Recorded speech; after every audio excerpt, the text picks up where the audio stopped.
Querido Jesus, lerei agora as páginas da tua vida, que elas me levem a te amar cada vez mais e que tuas palavras firam o meu coração e me levem a mudar de vida. O evangelho de hoje é o evangelho de São João, capítulo 12, versículos 44 a 50. Naquele tempo, Jesus exclamou em alta voz: Quem crê em mim, não é em mim que crê, mas naquele que me enviou. Quem me vê, vê aquele que me enviou. Eu vim ao mundo como luz para que todo aquele que crê em mim não permaneça nas trevas. Se alguém ouvir as minhas palavras e não as observar, eu não o julgo, porque eu não vim para julgar o mundo, mas para salvá-lo.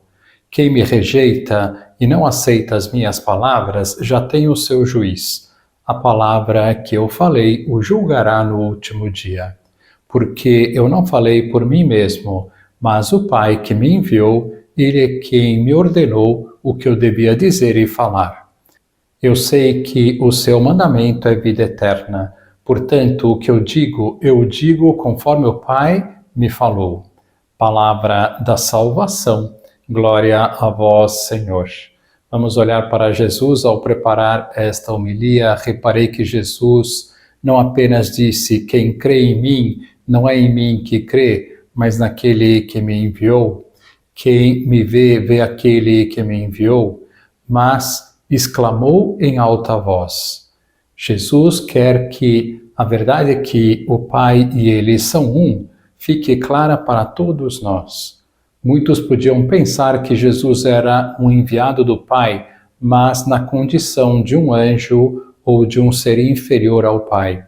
E assim não acreditariam que Jesus é o próprio Deus, tendo, portanto, uma autoridade máxima nas suas palavras e nos seus ensinamentos. Saibamos ler o Evangelho com a consciência viva de que Jesus é o próprio Deus. Como comentei no início, nesta série sobre a providência divina, o objetivo é que eliminemos os temores da nossa vida, as tensões, as ansiedades e vivamos numa profunda paz, confiando no cuidado amoroso de Deus por nós. Gostaria de fazer um parênteses agora para falar algo que é importantíssimo. Deus quer que nunca percamos a paz. Poderíamos dizer que a última coisa que Deus quer é que percamos a paz. Mas por quê? Eu entendi esta verdade uns anos atrás, lendo um livro fantástico de um religioso belga chamado Joseph Schrivers, cujo título é O Dom de Si. Em determinado momento, ele diz assim: mesmo que tivéssemos o governo de um império, esse cuidado não deveria fazer-nos perder a serenidade, o abandono do coração, porque a nossa alma vale mais do que todos os reinos da terra. Jesus recusou a coroa que lhe ofereciam os judeus, desprezou essa oferta sem valor, mas suplica-nos a nós que o façamos rei do nosso coração. O que este autor quis dizer com estas palavras? Quis dizer que há um reino que é importantíssimo para Deus, que é reinar na nossa alma. E Deus só consegue reinar na nossa alma quando nós estamos em paz. De fato, quando não estamos em paz, não conseguimos ouvir a Deus, Deus não consegue manter um diálogo, um relacionamento amoroso conosco. Assim, Deus não pode reinar em nós. Então, não podemos perder a paz em hipótese nenhuma. E estamos vendo, conhecendo melhor a providência divina, que não há nenhum motivo para perdermos a paz. No entanto, esta confiança total na providência divina não é uma realidade no mundo de hoje. Por quê? Porque as pessoas hoje estão muito afastadas de Deus e então todo o peso da vida recai sobre elas. E como a vida não é uma brincadeira, as pessoas acabam explodindo ou implodindo. Hoje as pessoas querem ou são induzidas a controlar tudo. Diante disso, é muito importante saber, diante dos problemas da vida, qual é a nossa parte e qual é a parte de Deus, já que confiar totalmente na providência divina não significa ficar de braços cruzados esperando a intervenção de Deus. Eu costumo dizer que na solução dos problemas da nossa vida, 10% é responsabilidade nossa e 90% é de Deus. Muitas coisas não estão nas nossas mãos, nem sequer sabemos se estaremos vivos amanhã. Não temos o controle do futuro, o controle total da nossa saúde, o controle da liberdade dos filhos, o controle do que o chefe pode fazer amanhã conosco, o controle do mercado financeiro, etc, etc. As pessoas então me perguntam, então qual é a minha parte? Eu respondo, a sua parte é lançar mão de todos os meios para resolver os problemas, até antes do limite em que se começa a perder a paz. Esta é a nossa parte e não mais do que isto. Se começo a perder a paz, é sinal de que estou querendo controlar algo que não me compete. Como Deus sabe que não fazemos milagres, o que nos pede, costumo dizer, é fazer o arroz e feijão bem feitinho. Uma vez que fizermos isso no dia, entreguemos o resto nas mãos de Deus, nas mãos da providência divina, e durmamos em plena paz.